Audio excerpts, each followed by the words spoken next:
Support comes from the Missouri Forest Products Association.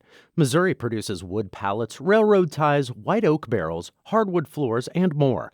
Details on the variety of products made in the state are at choosewood.com. This is St. Louis on... No, I'm just kidding.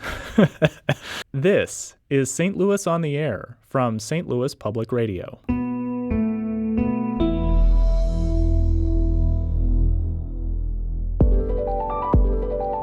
You know, a funny change is that I've moved towards drawing them with 4 fingers instead of 5. I found that it is actually a lot easier. One of your recent storylines is the budding queer romance between characters Kat and Lee. I like to show real relationships in this comic. I'm Alex Hoyer. A lot of newspapers across the country, including the Detroit Free Press, Indianapolis Star, and USA Today, have dropped the long-running comic strip Dilbert.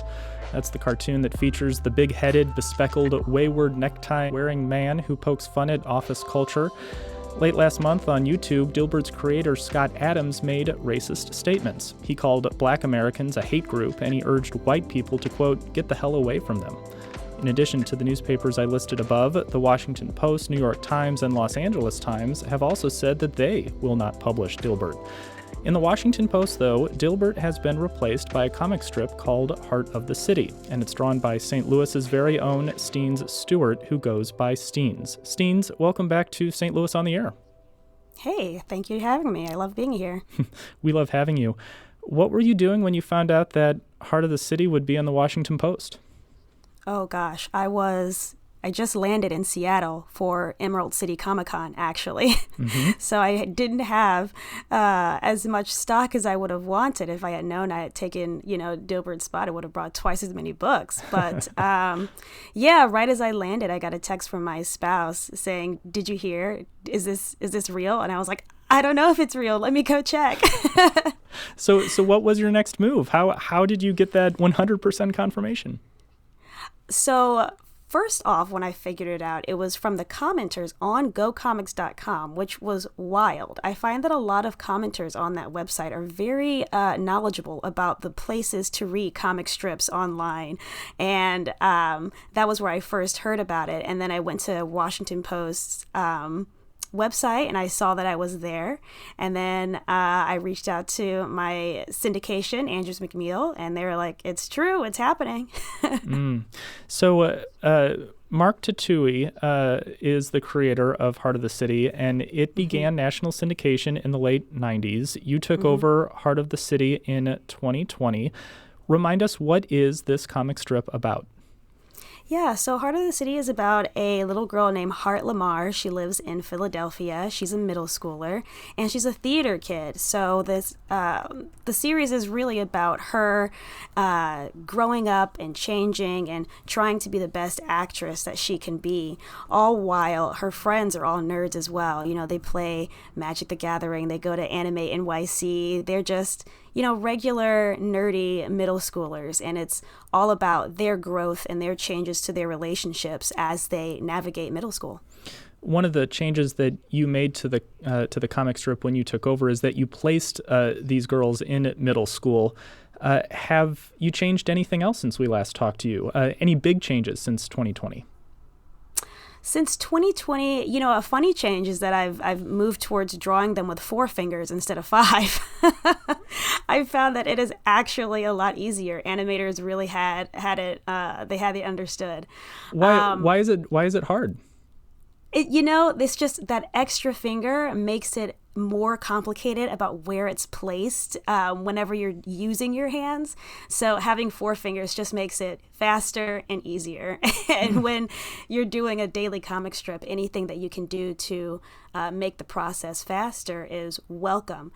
But in terms of major changes since 2020, I think I've really made the stories focus more on longer arcs. Originally, these stories were only, they lasted a few days or a week.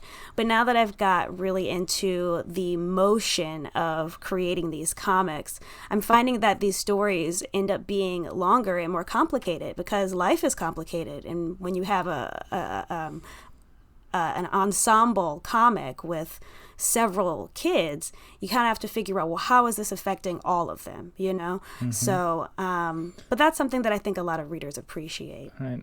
Life is certainly complicated, and you were talking about making it quicker for yourself because it is a daily comic strip. Do you feel at home yet in terms of being able to keep up with the demands, or is it still a big challenge? I think I feel a little bit more at home. Ever since 2020, I did invest in an occupational therapist, and that was one of the best decisions I could have made just because you want to take care of your body. You want to be able to do the work for as long as you can, and sitting for 8 hours of the day is not really what our bodies should be doing, So getting that occupational therapy help, picking up roller skating, and getting a part of the roller skating community of St. Louis has really helped me physically, and that physical aspect is really the hardest part of it. When you joined us on this program in 2020, it was just a week after you'd started drawing it. And at that time, you said that you'd gotten a lot of negativity. And of course, change is tough for a lot of people. But is that still the case? Or are you getting, or has that died down a bit? It's actually died down quite a bit. That's great. Yeah, I love it. When I started, it was very much focused on change, going from Mark Tatulli's style to my style is very different, The stories were less focused on Hart being a silly kid who just doesn't know anything because she's, under 6 years old, to being a middle schooler who has, very complicated and nuanced thoughts and beliefs.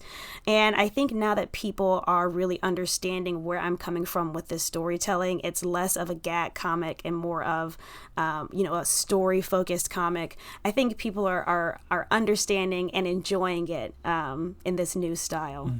One of your recent storylines is the budding queer romance between characters Kat and Lee. What can you tell us about their story?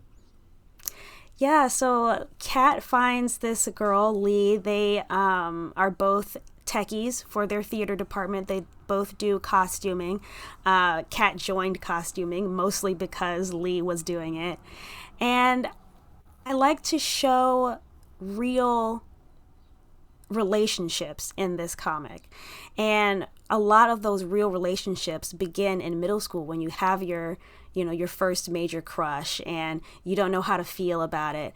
And I think one of the things that I like the most about this arc is that her friends are kind of on the outskirts, understanding, but also not totally getting it too. So like Hart understands that there's a crush happening, but she also doesn't understand like how to go about making that crush a reality, just because she's 11 years old.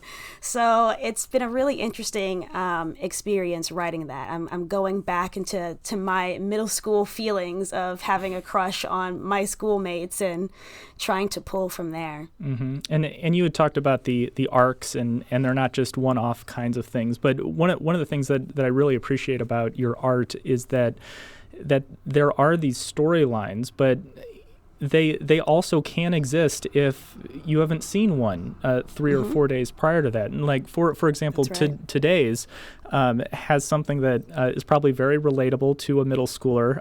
Hart is lying on the couch saying, "Why do I feel so tired?" And her mom is asking if she's been drinking enough water. And Hart says, "Not really. It takes so much effort finding a glass, filling it with water, drinking the water." And her mom says, "How about I buy you a water bottle? Will that encourage you?" And then Hart says, "Shopping is always encouraging."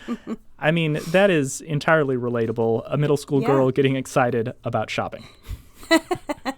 That's true. I mean, I like to make sure that anyone can pick up a single strip and read it. And that's really the most puzzling part of the syndicated comics business is figuring out, how do I make this story arc feel complete, but I also want to make sure that anyone can come in and understand what's going on per strip, because that's just the nature of newspaper strips. Sometimes people aren't reading the newspaper every single day or going to gocomics.com and reading it every day. You should be able to go back to it and read it in chunks if that's how you feel. And that's how I read comic strips when I was younger. I did a bit of newspaper, a bit of the collections at Borders. I kind of read it as it was coming out. Mm-hmm. Yeah, my experience with comics growing up is walking downstairs, picking up the Belleville News-Democrat, seeing Family Circus, maybe checking out Peanuts, and then rushing off to school. And so those are the ones that I grew up with. What did you grow up with? Oh, gosh. So I grew up in Detroit. So in the Free Press, we had Jumpstart, we had Curtis, Zitz, Mother Goose and Grimm, Pros Before Swine. I mean, I feel like I read absolutely every single one of those comics on the comic page just because it was so much content, And as a kid, I was like, I don't totally understand Kathy, but I find it hilarious, Like, I don't know what, being a, middle-aged woman not wanting to eat snacks all day was like when I was 8 years old, but I was like, but that is funny. Mm-hmm.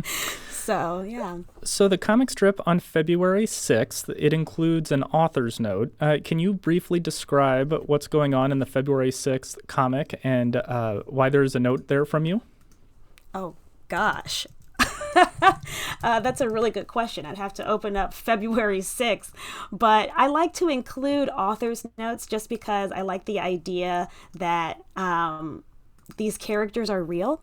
They're as real as magic is real, and even though they are not actually real people, they are real to the readers. And so I like to push that by kind of breaking the fourth wall and encouraging the kids or making notes about the kids.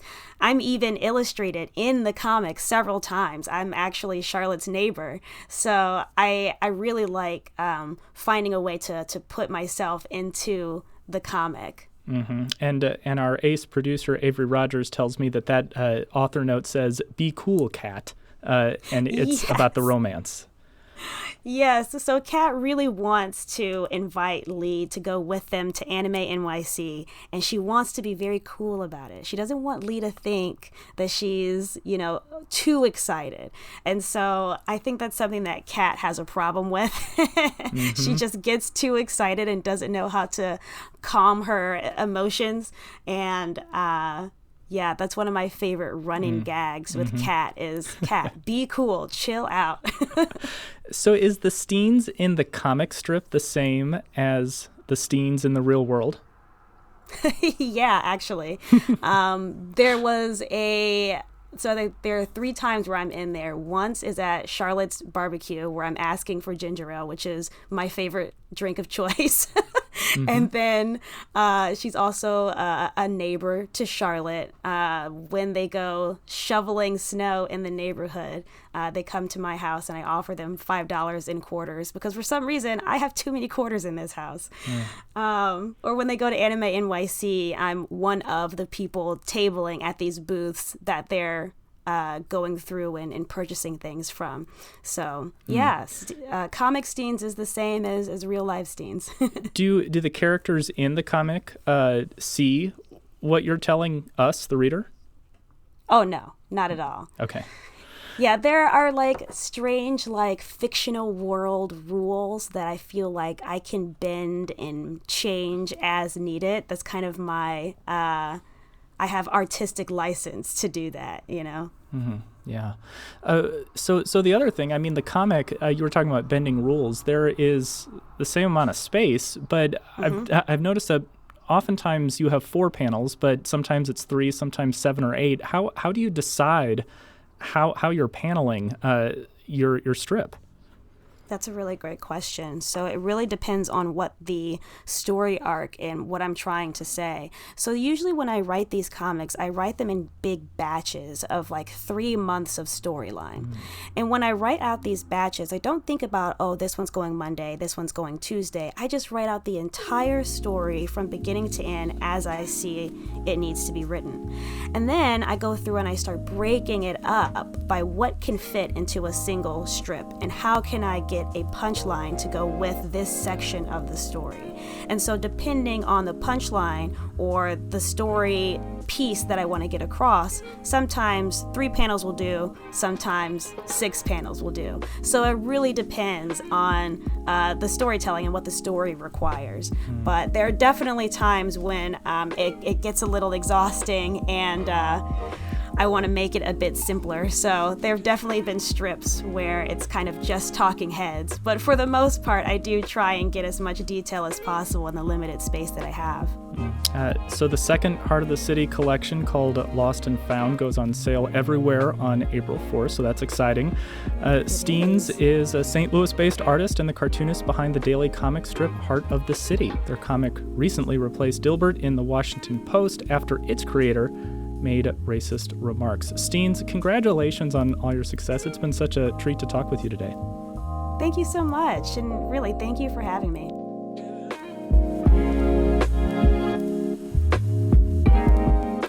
Today's episode was produced by Avery Rogers. Audio engineering and podcast design by Aaron Dorr. Our executive producer is Alex Hoyer. St. Louis on the Air is a production of St. Louis Public Radio. Understanding starts here. Our podcast proudly supports St. Louis artists by using music from Life Creative Group.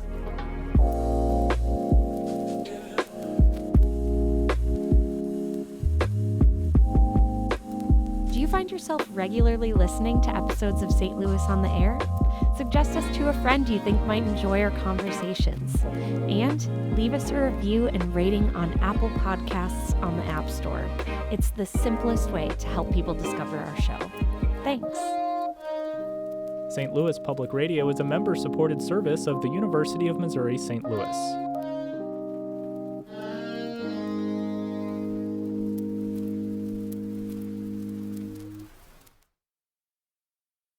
Support comes from the Missouri Forest Products Association. Missouri produces wood pallets, railroad ties, white oak barrels, hardwood floors, and more. Details on the variety of products made in the state are at choosewood.com.